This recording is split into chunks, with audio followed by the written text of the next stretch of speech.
Gentlemen, it's my greatest honor to introduce to you a man for whom I have the greatest personal respect and admiration. A man who absolutely has the right stuff to lead us into a new era of exploration and discovery. Please join me in welcoming the President of the United States, President Barack Obama.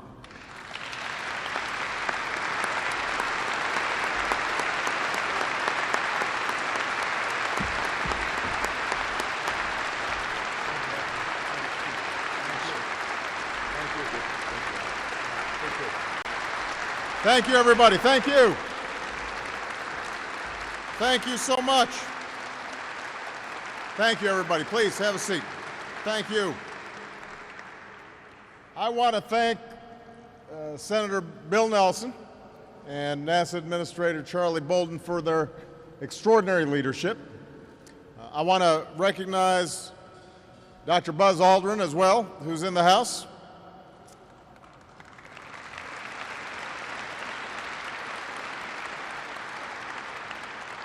Four decades ago, Buzz became a legend, but in the 4 decades since, he's also been one of America's leading visionaries and authorities on human spaceflight. A few people, President Company excluded, can claim the expertise of Buzz and Bill and Charlie when it comes to space exploration. I have to say that few people are as singularly unimpressed by Air Force One as those three. Sure, it's comfortable, but it can't even reach low Earth orbit. And that obviously is in striking contrast to the Falcon 9 rocket we just saw on the launch pad, which will be tested for the very first time in the coming weeks. A couple of other acknowledgments I want to make. We've got Congresswoman Sheila Jackson Lee from Texas visiting us, a big supporter of the space program. My Director, Office of Science and Technology Policy, in other words, my Chief Science Advisor, John Holdren, is here.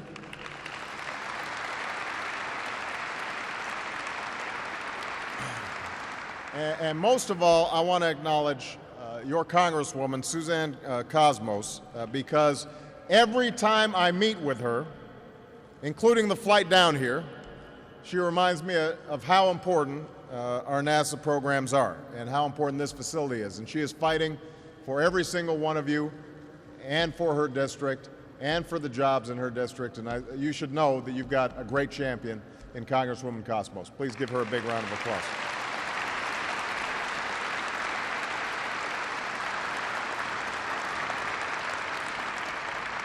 I also want to thank everybody for participating in today's conference. And gathered here are scientists, engineers, business leaders, public servants, and a few more astronauts as well. And last but not least, I want to thank the men and women of NASA for welcoming me to the Kennedy Space Center and for your contributions not only to America, but to the world. Here at the Kennedy Space Center, we are surrounded by monuments and milestones of those contributions. It was from here that NASA launched the missions of Mercury and Gemini and Apollo.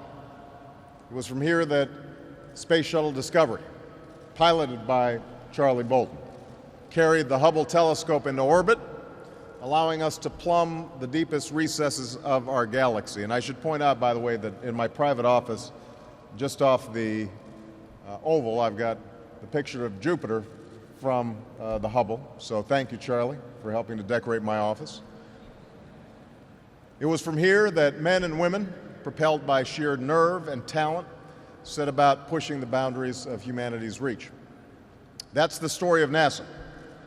And it's a story that started a little more than half a century ago, far from the Space Coast in a remote and desolate region of what is now called Kazakhstan.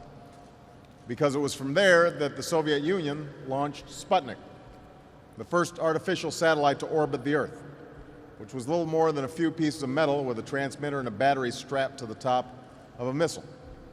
But the world was stunned. Americans were dumbfounded.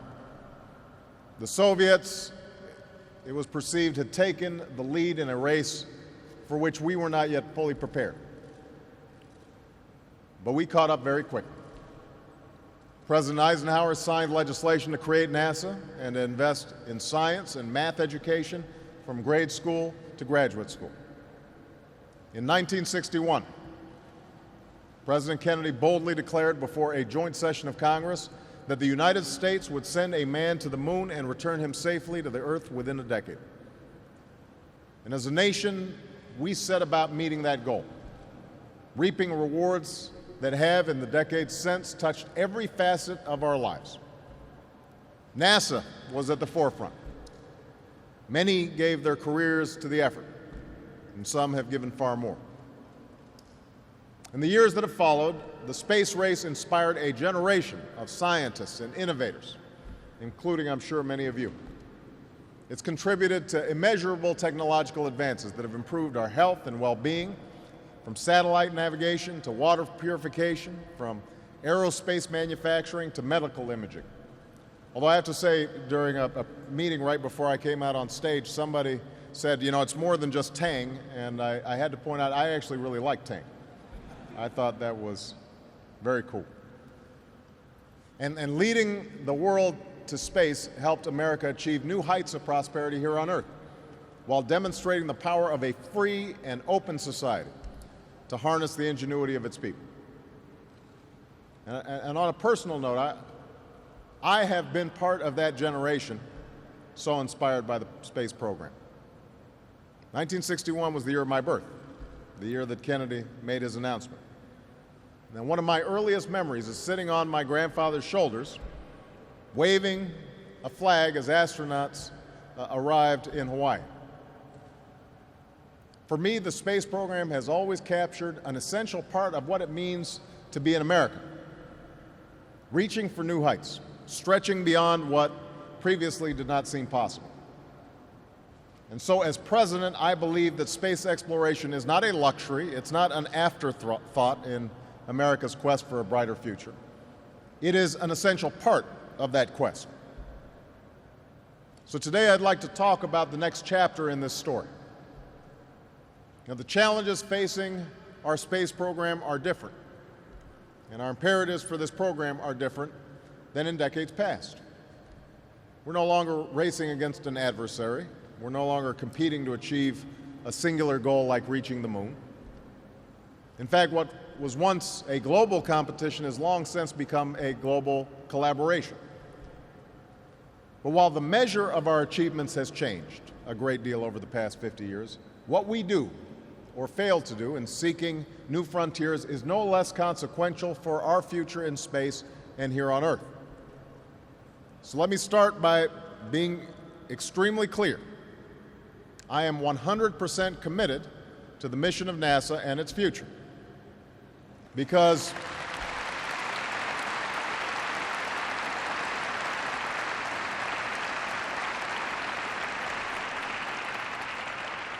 broadening our capabilities in space will continue to serve our society in ways that we can scarcely imagine. Because exploration will once more inspire wonder in a new generation, sparking passions and launching careers. And because ultimately, if we fail to press forward in the pursuit of discovery, we are ceding our future and we are ceding that essential element of the American character. Now, I know there have been a number of questions raised about my administration's plan for space exploration, especially in this part of Florida where so many rely on NASA as a source of income as well as a source of pride and community. And these questions come at a time of transition, as the space shuttle nears its scheduled retirement after almost 30 years of service. And understandably, this adds to the worries of folks concerned not only about their own futures, but about the future of the space program to which they've devoted their lives. But I also know that underlying these concerns is a deeper worry, one that precedes not only this plan, but this administration.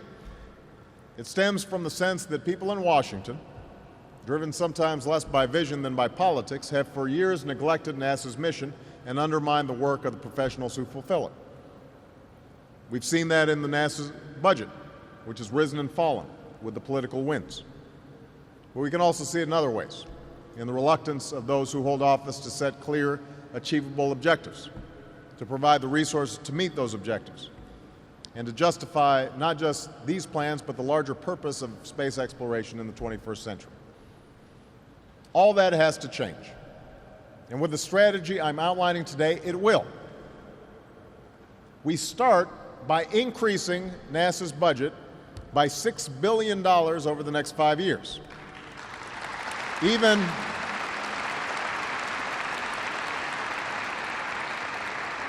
I want people to understand the context of this. This is happening even as we have instituted a freeze on discretionary spending and sought to make cuts elsewhere in the budget. So NASA, from the start, several months ago when I issued my budget, was one of the areas where we didn't just maintain a freeze, but we actually increased funding by $6 billion. By doing that, we will ramp up robotic exploration of the solar system, including a probe of the sun's atmosphere, new scouting missions to Mars and other destinations, and an advanced telescope to follow Hubble, allowing us to peer deeper into the universe than ever before. We will increase Earth-based observation to improve our understanding of our climate and our world, science that will garner tangible benefits, helping us to protect our environment for future generations. And we will extend the life of the International Space Station, likely by more than 5 years, while actually using it for its intended purpose, conducting advanced research that can help improve the daily lives of people here on Earth, as well as testing and improving upon our capabilities in space. This includes technologies like more efficient life support systems that will help reduce the cost of future missions. And in order to reach the space station, we will work with a growing array of private companies competing to make getting to space easier and more affordable.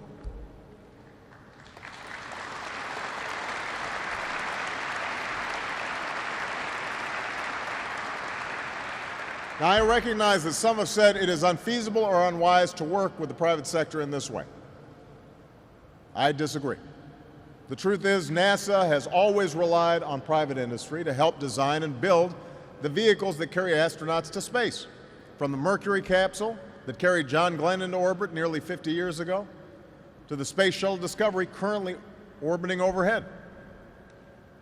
By buying the services of space transportation, rather than the vehicles themselves, we can continue to ensure rigorous safety standards are met, but we will also accelerate the pace of innovations as companies, from young startups to established leaders, compete to design and build and launch new means of carrying people and materials out of our atmosphere. In addition, as part of this effort, we will build on the good work already done on the Orion crew capsule.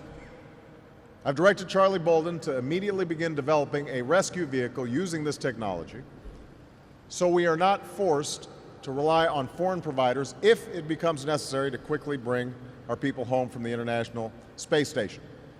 And this Orion effort will be part of the technological foundation for advanced spacecraft to be used in future deep space missions. In fact, Orion will be ready for flight right here in this room.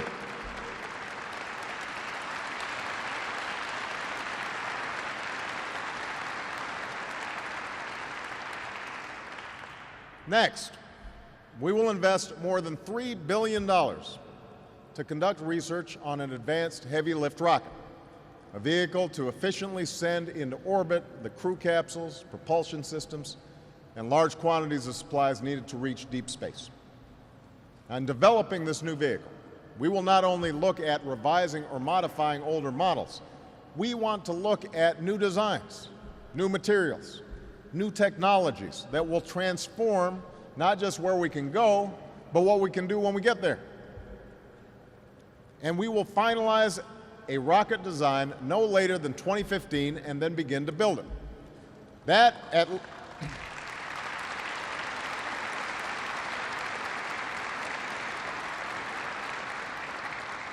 And I want everybody to understand that's at least 2 years earlier than previously planned. And that's conservative, given that the previous program was behind schedule and over budget. At the same time, after decades of neglect, we will increase investment right away in other groundbreaking technologies that will allow astronauts to reach space sooner and more often, to travel farther and faster for less cost, and to live and work in space for longer periods of time more safely. That means tackling major scientific and technological challenges. Now, how do we shield astronauts from radiation on longer missions? How do we harness resources on distant worlds? How do we supply spacecraft with energy needed for these far-reaching journeys? These are questions that we can answer and will answer. And these are the questions whose answers, no doubt, will reap untold benefits right here on Earth. So the point is, what we're looking for is not just to continue on the same path, we want to leap into the future. We want major breakthroughs, a transformative agenda for NASA. Now, yes, pursuing this new strategy will require that we revise the old strategy. In part, this is because the old strategy, including the Constellation program, was not fulfilling its promise in many ways. That's not just my assessment. That's also the assessment of a panel of respected nonpartisan experts charged with looking at these issues closely. Now, despite this, some have had harsh words for the decisions we've made, including some individuals who I've got enormous respect and admiration for. But what I hope is that everybody will take a look at what we are planning, consider the details of what we've laid out, and see the merits as I've described them. The bottom line is, nobody is more committed to manned spaceflight, to human exploration of space, than I am. But we've got to do it in a smart way, and we can't just keep on doing the same old things that we've been doing and thinking that somehow is going to get us to where we want to go. Some have said, for instance, that this plan gives up our leadership in space by failing to produce plans within NASA to reach low Earth orbit, instead of relying on companies in other countries. But we will actually reach space faster and more often under this new plan in ways that will help us improve our technological capacity and lower our costs, which are both essential for the long-term sustainability of spaceflight. In fact, through our plan, we'll be sending many more astronauts to space over the next decade.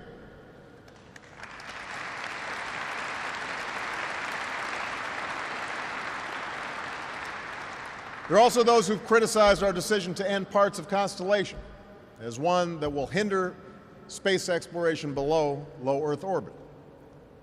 But it's precisely by investing in groundbreaking research and innovative companies that we will have the potential to rapidly transform our capabilities, even as we build on the important work already completed through projects like Orion for future missions. And unlike the previous program, we are setting a course with specific and achievable milestones.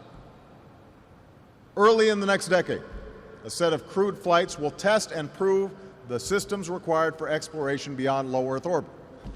And by 2025, we expect new spacecraft designed for long journeys to allow us to begin the first ever crewed missions beyond the moon into deep space. So we'll start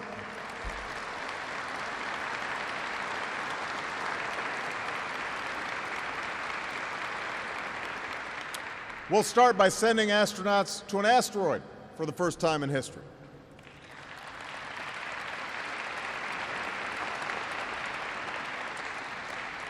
By the mid-2030s, I believe we can send humans to orbit Mars and return them safely to Earth. And a landing on Mars will follow, and I expect to be around to see it.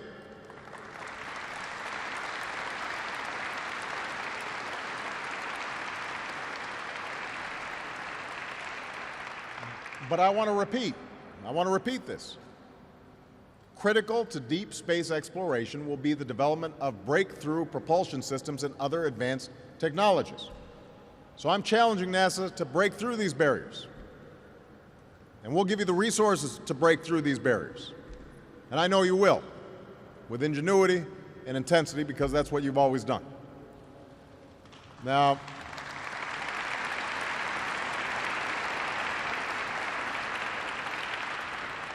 I understand that some believe that we should attempt a return to the surface of the moon first, as previously planned. But I just have to say, pretty bluntly here, we've been there before. Buzz has been there. There's a lot more of space to explore and a lot more to learn when we do. So I believe it's more important to ramp up our capabilities to reach and operate at a series of increasingly demanding targets while advancing our technological capabilities with each step forward. And that's what this strategy does. And that's how we will ensure that our leadership in space is even stronger in this new century than it was in the last.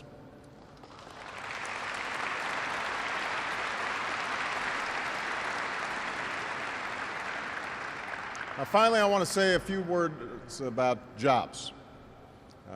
Suzanne pointed out to me that the last time I was here, I made a very clear promise that I would help in the transition into a new program to make sure that people who are already going through a tough time here in this region were helped.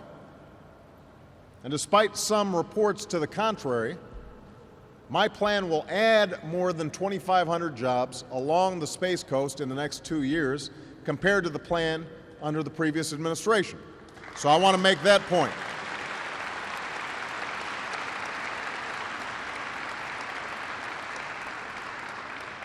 We're going to modernize the Kennedy Space Center, creating jobs as we upgrade launch facilities.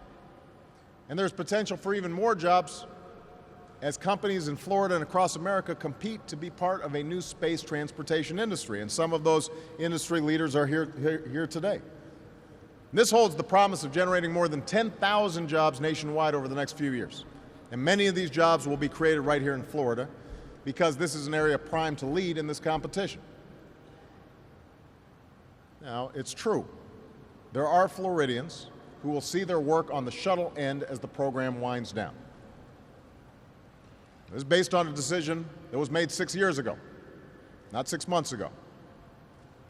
But that doesn't make it any less painful for families and communities affected as this decision becomes reality. So I'm proposing, in part because of strong lobbying by Bill and by Suzanne, as well as Charlie, I'm proposing a $40 million initiative led by a high-level team from the White House, NASA, and other agencies to develop a plan for regional economic growth and job creation.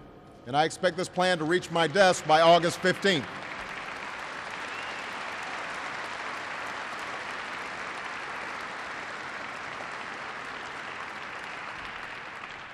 It's an effort that will help prepare this already skilled workforce for new opportunities in the space industry and beyond. So this is the next chapter that we can write together here at NASA.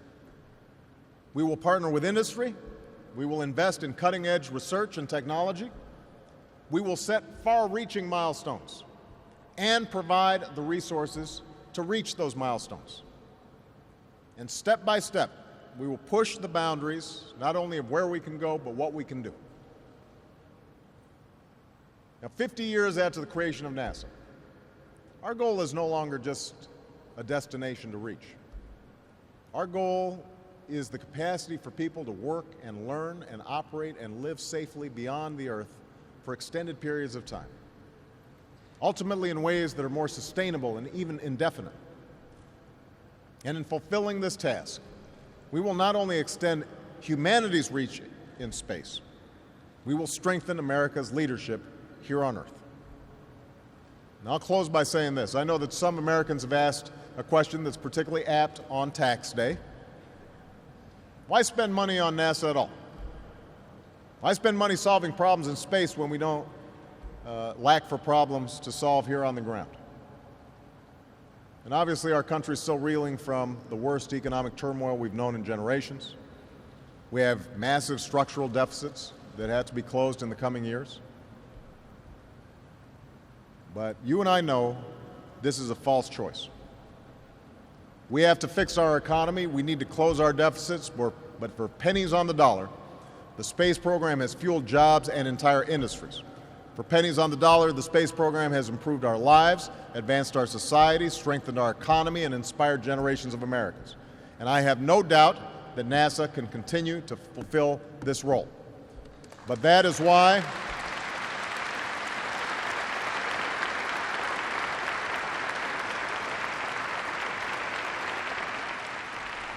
I want to say clearly to those of you who work for NASA, but to the entire community that has been so supportive of the space program in this area.